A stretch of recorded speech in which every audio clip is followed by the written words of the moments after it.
અમરેલીના સંસ્કાર એપાર્ટમેન્ટમાં પ્રમુખ મિત્તલભાઈ જવનભાઈ કથગરા પર પોતાના જ એપાર્ટમેન્ટમાં રહેતા મેરામભાઈ વાઘોશી શેલા રાપા તથા અન્ય અજાણ્યા ઈસમોએ હુમલો કર્યો હતો। ફરિયાદ મુજબ મિત્તલભાઈને નીચે બોલાવી આરોપીઓએ ગાળો આપી માર માર્યો હતો અને બોથડ હથિયાર વડે આંખ, નાક અને પડખાના ભાગે ઈજાઓ પહોંચાડી હતી। જતા જતા આરોપીઓએ જીવથી મારી નાખવાની ધમકી પણ આપી હતી।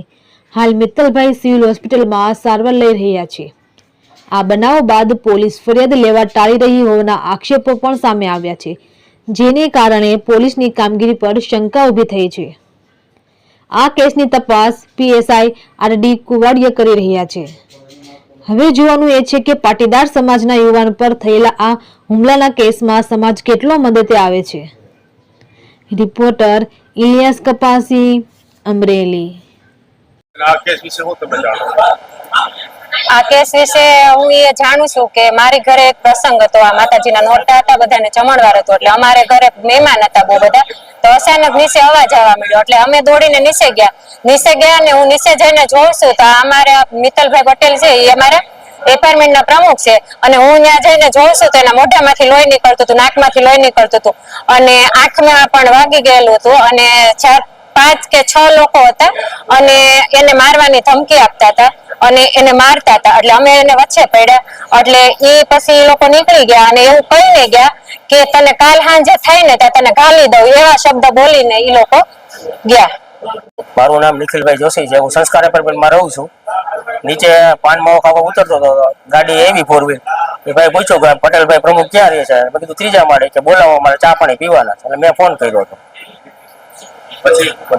પછી પટેલભાઈ ફોન નતો ઉપાડ્યો એટલે કે કેટલા માળે ગયા? 3જા માળે। પછી અમે ઘરે ગયા, હા પછી ત્યાં 5-10 બેઠા, પછી કે નીચે હાલો, પછી અમે નીચે આવ્યા। ના નીચે આપણા ફ્લેટમાં, હા ત્યાં ફ્લેટમાં જ ઉભા રહ્યા। પછી કે અમે પેલા બેહીએ, પછી થોડીક બોલાચાલી થઈ, પછી આ રીતે માથાકૂટ થઈ, હા એ અમે માથાકૂટ થઈ, હા હું અહીંયા જ ઉભો હતો।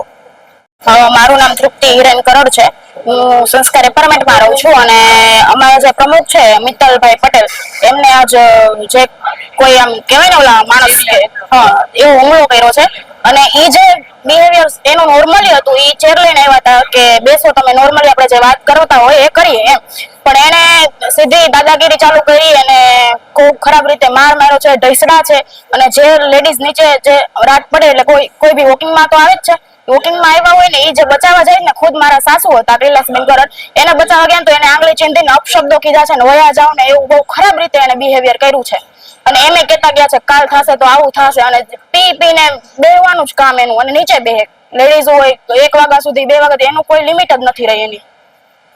અને મારું નામ શીતલબેન મિત્તલભાઈ પટેલ છે, હું સંસ્કાર એપાર્ટમેન્ટમાં રહું છું।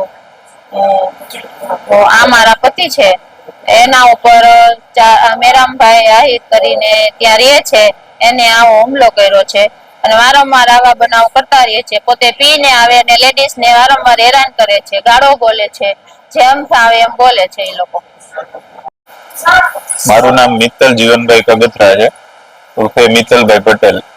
હું સંસ્કાર એપાર્ટમેન્ટ ચક્કરગઢ રોડ ત્યાં રહું છું અને એપાર્ટમેન્ટમાં હું પ્રમુખ છું। આજે અંદાજે સાંજે 8:30 વાગે 5 કે એના કરતા વધારે લોકો, જેમાં મેરામભાઈ આહિર, શેલાર આપા અને ઈ સિવાયના અન્ય શખ્સો એના મેરામભાઈ વિરુદ્ધ નનામી અરજી કોઈએ કરી હશે એનો ખાર રાખી અને પૂર્વ આયોજિત બધા ભેગા થઈ અને મારા ઉપર જીવલેણ હુમલો કર્યો, ગાળો દીધી, ટીકાપાટું મૂંઢ માર માર્યો, મને પછાડી દીધો અને માથામાં બોથડ પદાર્થ જેવું કઈ માર્યું। હું એકલો જ હતો એટલે અચાનક થી એ બધા લોકો મારા ઉપર તૂટી પડ્યા અને હું કઈ સમજુ, કઈ ઓલું કરું, પ્રતિકાર કરું ઈ પેલા એને મારા ઉપર આખો માર માર્યો અને મને પડખામાં વાગી ગયું છે, નાકમાં વાગી ગયું, આંખમાં વાગી ગયું અને ઈ જાતા જાતા એવી ધમકી આપીને ગયા કે હું તને ગમે તે મારી નાખી, તું મને ગમે અહીંયા ભેગો થયો એટલે આવી રીતે મારી નાખવાની મને ધમકી આપી।